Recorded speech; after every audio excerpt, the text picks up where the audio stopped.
জিহাদের সর্বোত্তম স্তর। কিন্তু আমার এসব কথায় আপনারা কখনো মনে করবেন না মাল এলেম ও কলমের জিহাদই যথেষ্ট।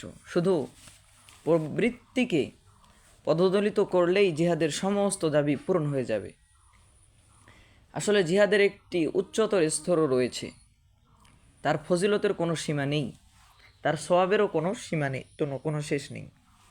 তা হচ্ছে রণাঙ্গনে সরাসরি শত্রুর সাথে যুদ্ধ করা, দেহ প্রাণকে সংজ্ঞায় ফেলা, তীর ধনুক ও গোলা বারুদের মুখোমুখি হওয়া, অঙ্গ প্রত্যঙ্গকে খণ্ড বিখণ্ড ও রক্ত প্রবাহিত করা, শাহাদাতের মুকুট পরিধান এবং অনন্ত জীবন লাভ, ইসলামের শত্রুদের জীবন হরণ আর নিজের জীবন উৎসর্গ করা। এ স্তরে অংশগ্রহণকারী ভাগ্যবান লোকদের আল্লাহ তাআলার নিকট বিরাট মূল্য ও মর্যাদা রয়েছে। আল্লাহর পথে কোরবান হওয়ার কারণে তাদের জীবনও অমূল্য হয়ে যায়, তাদের মালও অমূল্য হয়ে যায়, তাদের পায়ের নিচে পড়া ধুলাবালিও অমূল্য হয়ে যায়, তাদের বাহনের মলমূত্র বা বর্জ্য ময়লাও দামি হয়ে যায়। এসব কথা আমি নিজের পক্ষ থেকে বলছি না, বরং আল্লাহর কালাম এবং রাসূলুল্লাহ সাল্লাল্লাহু আলাইহি ওয়াসাল্লামের হাদিস দ্বারা এগুলো প্রমাণিত। মুজাহিদের বাহন। সহিহ বুখারী শরীফে হযরত আবু হুরায়রা রাদিয়াল্লাহু তাআলা আনহু থেকে বর্ণিত, রাসূলুল্লাহ সাল্লাল্লাহু আলাইহি ওয়াসাল্লাম ইরশাদ করেছেন, যে ব্যক্তি আল্লাহর উপর ঈমান আনয়ন করত, তার ওয়াদাসমূহ বিশ্বাস করে, আল্লাহর রাস্তায় জিহাদের উদ্দেশ্যে ঘোড়া লালন পালন করে, তার ওই ঘোড়ার খাদ্য পানি ও তার মলমূত্র কিয়ামতের দিন তার মিজানের পাল্লায় পরিমাপ করা হবে, অর্থাৎ সে এর জন্য পুণ্য ও প্রতিদান পাবে। একদিকে রয়েছে রাসূলুল্লাহ সাল্লাল্লাহু আলাইহি ওয়াসাল্লামের এ বাণী, অন্যদিকে আল্লাহ তাআলার কালাম দেখুন, তাতে তিনি মুজাহিদদের ঘোড়ার শপথ করেছেন। যেমন সূরা আদিয়াতে ইরশাদ করেছেন, ওয়াল আদিয়াতি দবহা ফাল মুরিয়াতি কদহা ফাল মুগীরাতি সুবহা ফাআসারনা বিহি নাকআন ফাওয়াসাতনা বিহি জামআ। শপথ ঊর্ধ্বশ্বাসে ধাবমান অশ্বরাজির, তারপর পদাঘাতে অগ্নি বিচ্ছুরণকারী অশ্বরাজির, তারপর প্রভাতকালে আক্রমণকারী অশ্বরাজির, তারপর সে সময় যারা ধূলি উৎক্ষিপ্ত করে, এরপর শত্রু দলের মাঝে ঢুকে পড়ে। এতে সন্দেহ নেই যে নিষ্ঠার সাথে পাঠদানও অনেক বড় আমল, দাওয়াত তাবলীগও বড় আমল, ওয়াজ নসিহত আর তাসবিহ তাহলিল করাও বড় আমল, বদান্যতা উদারতাও বড় আমল, তাওয়াফ ও সাই কিয়াম কৈদও বড় আমল।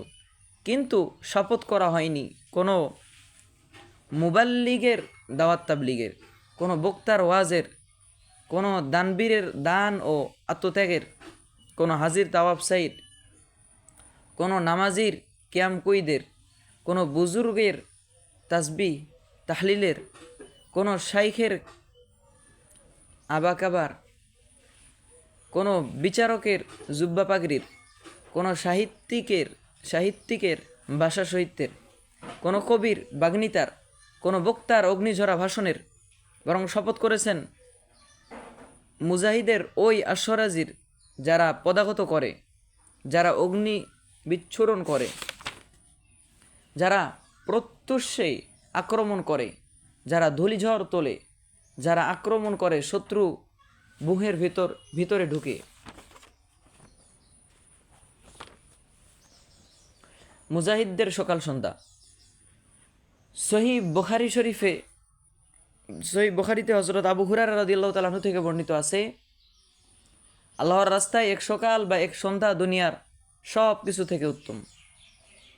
দুনিয়া ও দুনিয়ার মাঝে যা কিছু আছে সব কিছু যদি কোনো মানুষকে দিয়ে দেওয়া হয় আর সে তা আল্লাহর রাস্তায় আল্লাহর সন্তুষ্টি লাভের উদ্দেশ্যে ব্যয় করে দেয়, তথাপি সে তেমন পুণ্য প্রতিদান পাবে না যা মুজাহিদগণ জিহাদে এক সকাল বা এক সন্ধ্যা ব্যয় করে লাভ করেন। হযরত আব্দুল্লাহ ইবনে রওয়াহা রাদিয়াল্লাহু তাআলা আনহু প্রসিদ্ধ সাহাবী ছিলেন। তার একটি শিক্ষণীয় ঘটনা ফতহুল বারি গ্রন্থে ইবনে হাজার রাদিয়াল্লাহু তাআলা আনহু বর্ণনা করেছেন। তার সার কথা হলো, রাসূলুল্লাহ সাল্লাল্লাহু আলাইহি ওয়াসাল্লাম জিহাদের উদ্দেশ্যে একটি বাহিনী প্রেরণ করেন, তাতে তিনিও অন্তর্ভুক্ত ছিলেন। কিন্তু রাসূলুল্লাহ সাল্লাল্লাহু আলাইহি ওয়াসাল্লামের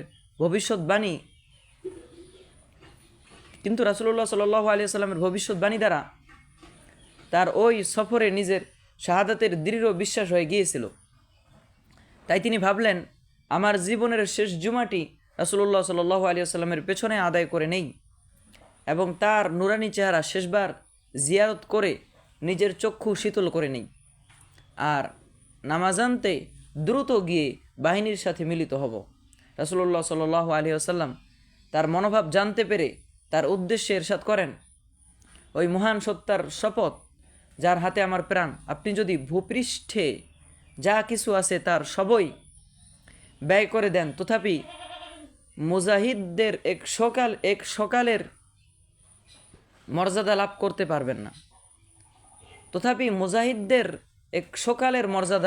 পারবেন না। বলুন, রাসূলুল্লাহ সাল্লাল্লাহু আলাইহি ওয়াসাল্লামের সান্নিধ্য ও জিয়ারত অপেক্ষা বড় কোনো বস্তু কি হতে পারে? রাসূলুল্লাহ সাল্লাল্লাহু আলাইহি ওয়াসাল্লামের ইমামতিতে নামাজ আদায় করার চেয়ে অধিক মূল্যবান কোনো আমল কি হতে পারে? মসজিদে নববী রাসূলুল্লাহ সাল্লাল্লাহু আলাইহি ওয়াসাল্লাম থেকে বেশি পুণ্য প্রতিদান কি অন্য কোনো স্থানের ইবাদতে লাভ হতে পারে? কিন্তু রাসূলুল্লাহ সাল্লাল্লাহু আলাইহি ওয়াসাল্লাম জিহাদে ব্যয় করা এক সকালের সওয়াবকে তার সব থেকে বরং দুনিয়ার সব কিছু থেকে বেশি উত্তম বলেছেন। রাসূলুল্লাহ সাল্লাল্লাহু আলাইহি ওয়াসাল্লামের প্রতি সাহাবীদের যে শ্রদ্ধা ভালোবাসা ছিল, তার শত্রুরাও তা স্বীকার করত। হুদায়বিয়ার সন্ধির সময় মুশরিকদের প্রতিনিধি উরওয়াহ সে শ্রদ্ধা ভালোবাসা দেখে স্বীকার করল, আমি কায়সার, কিসরা ও নাজ্জাশির দরবার দেখেছি, কিন্তু মুহাম্মদ সাল্লাল্লাহু আলাইহি ওয়াসাল্লামের সাথীগণ তাকে যেভাবে ভালোবাসে কোনো বাদশার সাথীরা তাকে এমনভাবে ভালোবাসে না। গভীর শ্রদ্ধা ভালোবাসার কারণে তারা এক মুহূর্তের জন্য রাসূলুল্লাহ সাল্লাল্লাহু আলাইহি ওয়াসাল্লামের বিচ্ছেদ ব্যথা সহ করতে পারতেন না, কিন্তু জিহাদের জন্য তারা মদিনার রাসূল সাল্লাল্লাহু আলাইহি ওয়াসাল্লাম থেকে বিচ্ছেদ ব্যথা মেনে নেন। রাসূল সাল্লাল্লাহু আলাইহি ওয়াসাল্লামের পবিত্র চেহারার জিয়ারত থেকে বঞ্চনাও মেনে নেন। রাসূল সাল্লাল্লাহু আলাইহি ওয়াসাল্লামের সংস্রবের অবারিত রহমত থেকে বঞ্চনাও মেনে নেন। খাবার পরশ ও বরকত থেকে বঞ্চনাও মেনে নেন। নফল হজ উমরা থেকে বঞ্চনাও মেনে নেন। তথাপি জিহাদের ফরজ আদায়ে তারা বিন্দুমাত্র অলসতা উদাসীনতা হতে দেননি, কেননা এই বঞ্চনা বাস্তবে বঞ্চনা ছিল না, বরং তারা ওইসব আমল এবাদতের পূর্ণ পুরস্কারও লাভ করতেন জিহাদে অংশগ্রহণের কারণে, যেগুলো তারা সম্পূর্ণ করতে পারতেন না। তদুপরি যেসব আমল তারা জিহাদের সাথে সাথে করতেন সেগুলোর পূর্ণ পুরস্কার পেতেন দ্বিগুণ, তার গুণ বরং শত সহস্র গুণ, এমনকি আজও তা পাওয়া যায়।